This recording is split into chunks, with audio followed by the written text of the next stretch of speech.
For almost 10 years, Deus Ex Mankind Divided sat in that weird category of games I knew existed but I never actually played. I would hear the name countless times, seen clips pop up here and there, and watched people argue online about whether it was underrated or just unfinished and forgettable. And every time, I ignored it. Part of it was timing. When Mankind Divided came out in 2016, I barely played RPGs. Even though the game reviewed well and sold millions, it didn't meet Square Enix expectations, and the franchise quietly faded into the background. Now, almost 10 years later, here I am finally playing it for the first time. Mankind Divided is a cyberpunk themed action RPG, and that alone made me excited to finally try it, because there really aren't many games like this. With no real expectations and not knowing much about the series at all, I sat down and gave it a proper shot. And after spending more than 25 hours with it, finishing the main story and exploring a lot of what the game has to offer, I'm ready to share my honest thoughts and tell you whether Deus Ex Mankind Divided is an experience worth your attention.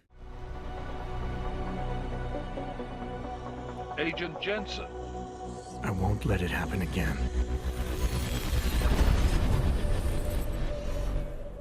The story of Mankind Divided is set 2 years after the events of Human Revolution. And if you have never played Human Revolution like me and you are worried about being completely lost, there's an option before starting the campaign to watch a 12-minute recap video. Honestly though, that recap did absolutely nothing for me. It was long, confusing, and genuinely boring. And by the time it ended, I somehow had even more questions than I started with. Anyway, the aptly subtitled Mankind Divided begins in the year 2029. In this world, technology has allowed humans to move far beyond our biological limits, but people's distrust, fear, and lack of information have turned Earth into a deeply divided world, where anyone using such technology is feared and hated. You can replace organs or even entire limbs with augmentations that make you stronger, faster, or healthier. But once you undergo an augmentation procedure, you are forever labeled as an AUG. And after the AUG incident, which happened in the last game, segregation between AUGs and naturals is in full effect. AUGs have separate train carriages, separate queues, and even separate park benches. They are refused service by retailers, verbally abused in the streets, and often become victims of unjustified police brutality. The protagonist is a heavily augmented guy named Adam Jensen. He was also the main character in Human Revolution, and here he is working for Interpol,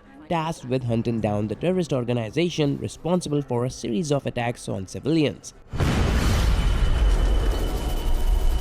On paper, that setup sounds solid, but in practice, I ended up having very mixed feelings about him. For most of the game, Jensen comes across as strangely disinterested. He's calm, detached, and really shows much emotional reaction to what's happening around him. Alright, let's just get this over with.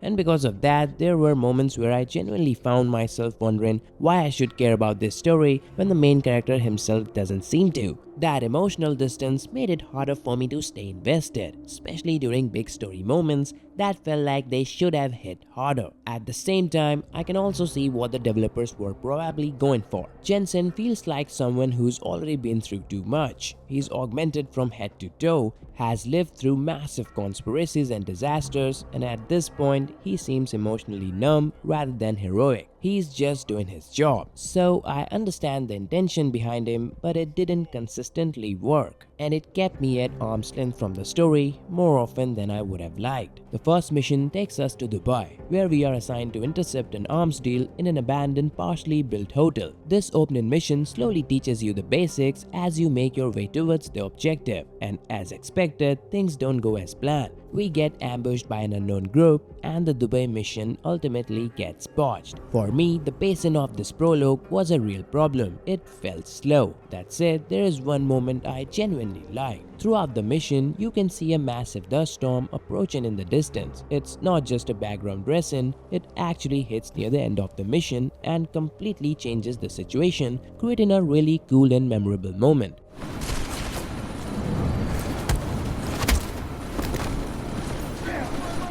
The plot of Mankind Divided unravels very slowly, maybe a little too slowly at first, and it didn't do a great job of pulling me in. Thankfully, that changes soon after. Once the game moves on from Dubai and takes us to Prague, that's when for me the story and the game finally start getting interesting and things begin to make a lot more sense. When it comes to the length of the story, you could probably play through Mankind Divided in about 10 hours if you ignore side missions and rush straight down the critical path. But doing that would mean missing a huge part of what makes the game special. The side missions are surprisingly good and often loosely tie into the main story. Instead of feeling like unnecessary filler, they fit very naturally into the world. In one side mission, I was looking for a guy who had gone missing, and by the end of it, I found him like this: body on the floor and a rat stuffed in his mouth. Damn. Deus Ex Mankind Divided is full of small, quiet tragedies like this in the form of detailed side missions, and I really enjoyed uncovering it. There were some genuinely good missions and story moments: a firefight in a sandstorm on a high-rise in Dubai, a bank heist in Prague, and the escape from a secret science facility in the Swiss Alps. Moments like these really stand out, but when I look at the game as a whole, I still feel the overall package is average at best. The story is weirdly paced, and that's easily the game's biggest flaw. It feels like everything is finally coming together, the story is picking up momentum, things are kicking into high gear, you catch the villain, and then the game just ends without a proper conclusion. The ending is very unsatisfying, with too many story threads left hanging. And even if this was planned as the second part of a trilogy, it still doesn't feel satisfying on its own. On top of that, the main villain is thoroughly boring. He looks interesting, but he never becomes interesting. He has very little presence and almost no impact on the story, which makes the final stretch feel even weaker. One thing Deus Ex Mankind Divided absolutely nails is its setting and level design. The game does an incredible job of making me feel like I'm actually inside this futuristic world where society is completely consumed by technology. It doesn't give you a massive open map like most modern RPGs do, and honestly, it doesn't need one. That smaller scale is exactly what makes every area feel compact, layered, and densely packed with detail. Most of the game takes place in Prague, with only brief trips to places like Swiss Alps or London, and that focus works heavily in its favor. For me, Prague is easily the highlight of the experience.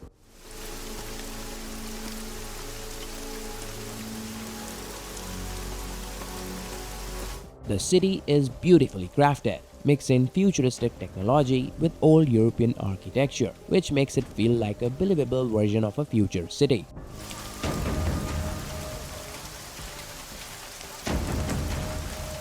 Interactivity is another area where the game really goes all out. There's an almost ridiculous amount of stuff you can interact with, even things that serve no real gameplay purpose. You have your own apartment where you can turn the blinds on and off.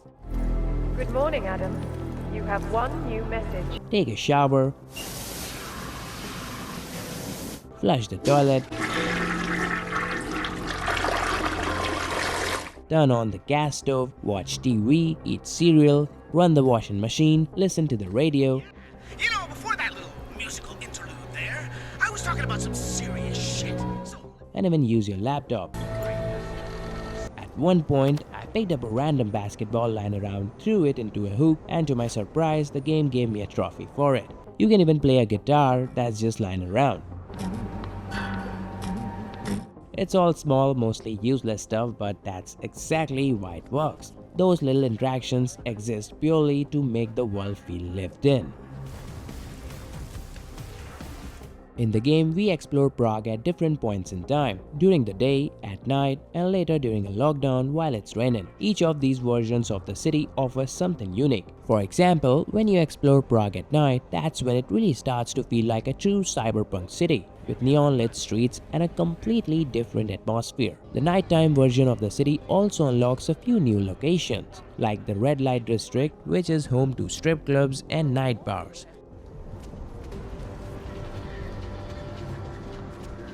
Later on, you return to Prague again, this time during heavy rain, while the city is under martial law due to rising unrest. During this phase, you are supposed to stay inside or carefully make your way through the city while hiding from cops, because if you're caught, they will straight up kill you. What do we have?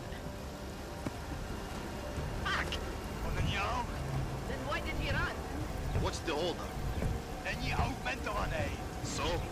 we killed a citizen. The city's on lockdown. A true citizen would respect that. One really cool detail during this section is how the metro works. If you try to travel using it instead of riding a train, you see Adam walking alone through the tunnels because there are no trains running at all. Small touches like this do a lot to sell what's happening in the world. The world design constantly tells its story without needing dialogue. The situation for augmented humans has gotten so bad that they are forced to live in the worst parts of the city and go through public checkpoints just to move around.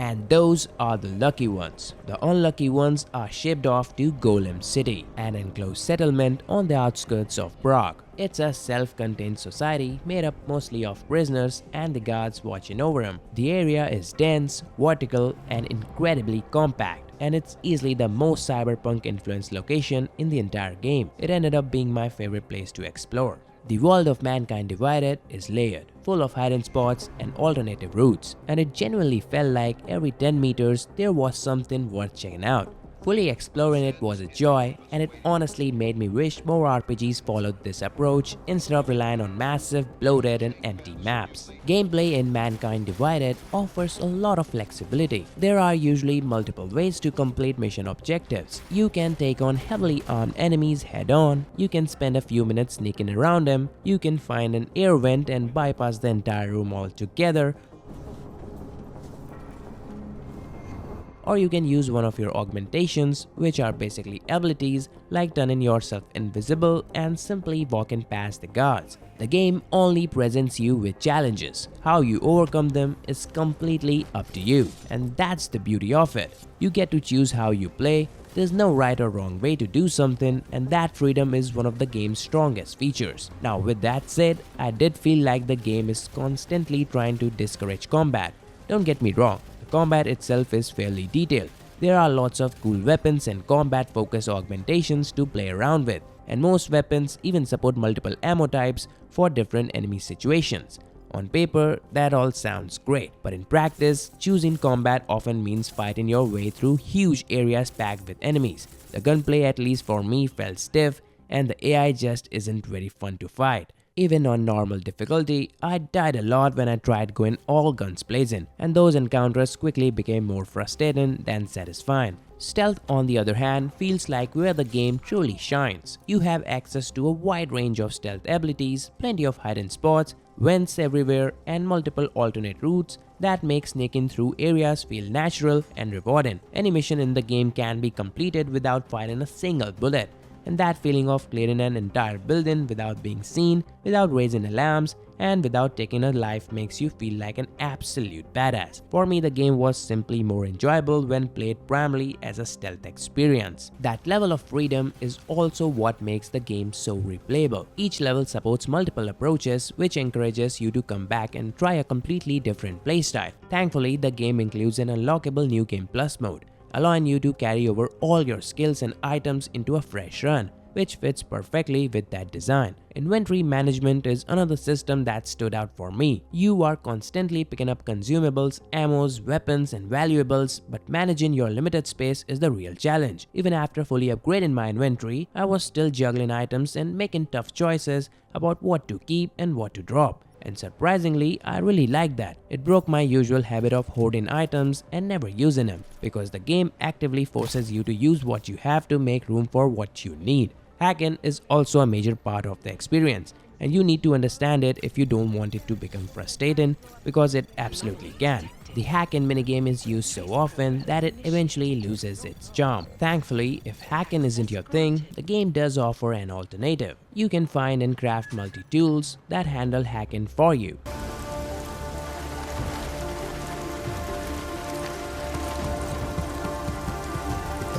The game has a lot of long cutscenes, which I personally don't mind at all. I actually enjoy long, interesting cutscenes that take their time explaining things through good conversations. But here, it's a bit of a hit or miss. Sometimes the cutscenes are genuinely engaging, and the other times they feel jarring and awkward. Sadly, for a game that is this heavily story-driven, its believability takes a hit because of the below-average voice acting from almost the entire supporting cast. Some of it you can ignore, but what's much harder to overlook is the abysmal lip sync. It often just doesn't match what's being said at all, and once you notice it, it's hard to unsee.